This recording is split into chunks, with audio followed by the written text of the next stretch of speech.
Yo, what's up? What's going on? This Quickie is going to be taking a look at the game Anthem, a third-person loot shoot RPG adventure from Bioware Edmonton, published by games giant EA. We're going to dive right into why you should be excited for this game, as well as why you shouldn't jump on the hype train just yet.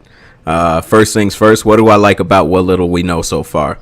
Well, number one, it's a Bioware game, which means it's going to have all those classic Bioware trademarks like gameplay, stories, probably character creation, romance, and side quests, all that stuff that Bioware is known for. Bioware is not going to drop their trademarks at this point in time. Like, it'd be weird. That we know their track record, so that's a safe bet. Secondly, I'm excited to see where Bioware takes the fast-paced action of games like, with those loot games like Borderlands and Destiny. Mix that in with that story that I was talking about before. It should be special, like jetpacks and good characters. What else do you need from a game? That's all I need. Third, that world that they showed us, just diving off the city and into the jungles and all that stuff. It should be exciting to see the crafted single player map make a huge return in this game. Lately, we've been getting a lot of these seed generation style games where they'll give us like 65 million different combinations, and then the map that you end up with is boring, and the only thing to look forward to is miles and miles of pink grass. I don't want to see pink grass in this game. I want some real grass with some monsters jumping out of it. That's what I came to see. So I love crafted maps for the Easter eggs and for the design choices that you just don't get out of those seed generated maps. So that should be good.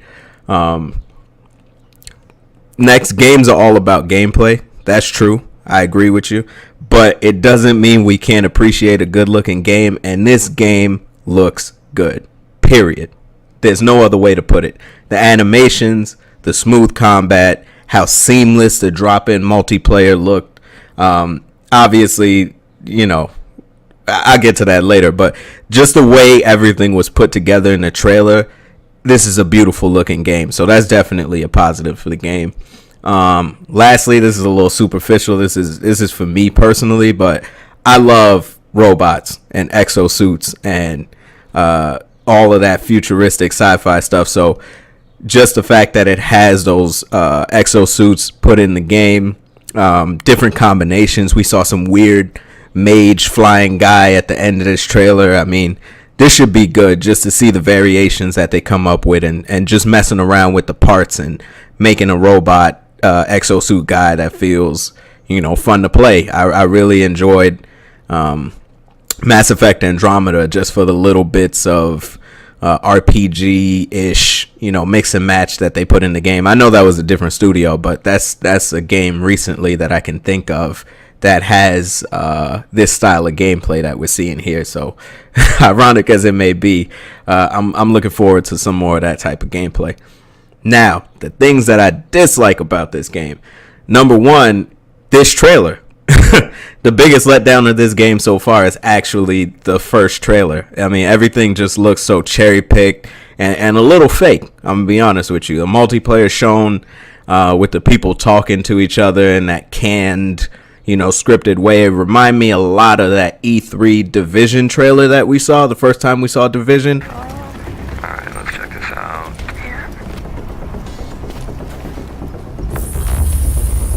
Wow, yep. I'm gonna go in. Okay. I've got my group heal loaded, so if you guys want to check your skills and switch it up, you can.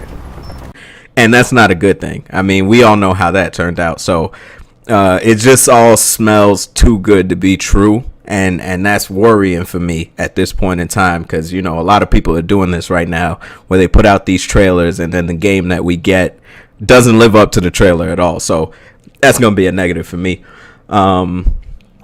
Next, the presentation. Not the presentation at E3, but the way the game has been presented to us, the way it came to us. Mass Effect has been put on an indefinite hiatus. Then comes along a game that looks like the game we were all expecting from Mass Effect Andromeda, and we're all like, how did this happen? You know, how did Mass Effect Andromeda turn out the way it turned out? Meanwhile, you guys got this supposed masterpiece just sitting in the back, you know. And again, it's separate studios, and no one can say for sure that the development of this game impacted the Mass Effect series in any dramatic way. But it does make you think, and that's not a good thing for EA and Bioware. So I'm gonna have to reserve my judgment a little bit until I see how that turns out. And then Origin is a big letdown for this game. We all know this game's not coming to Steam. We don't. That's not even something you have to really think about. This game's not coming to Steam. BioWare games don't come to Steam, and that's a big negative for me. I don't know about you guys. A lot of people have Steam, me being one of them, and I hate that this game's not coming to it. So, whatever. Bob Dylan is a negative for this game. I just had to let that one sit in the air for a second, because this game was supposed to be the Bob Dylan of video games, meaning it's going to be as influential to future games as Bob Dylan was to future music. And okay, that's fine. I like that. But where was that in the trailer? They showed nothing. No, I mean, they didn't show any innovative, new, influential game mechanics. I mean, we've seen the same type of gameplay out of so many recent titles. I could sit here and name them. You got Destiny and Titanfall and Horizon Zero Dawn and Mass Effect Andromeda itself. Like, show me something in this game that looks like something that I can't do in another game. It's not there. So BioWare had the world's biggest video game stage, and they didn't show anything that made me think of Bob Dylan. So that's a negative. And lastly, this game's release date. Like, this game's supposed to be coming out fall 2018. Fall 2018. We don't know for sure when this game's going to come out, because anything can happen with such a long window for release. I mean, that's almost 2 years. The game can get pushed back. The game can get canceled.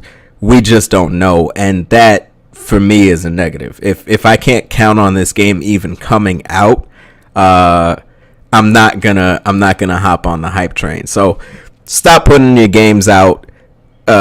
Stop putting your game trailers out 2 years before the game's even gonna be released, please, because no one can predict the future. And I hate it when a game that looks good 2 years ago now won't come out for 3 more years because, you know, they fired everybody on the project or whatever. You know the type of stuff that happens in game development. But that's my quickie. That's my take on Anthem.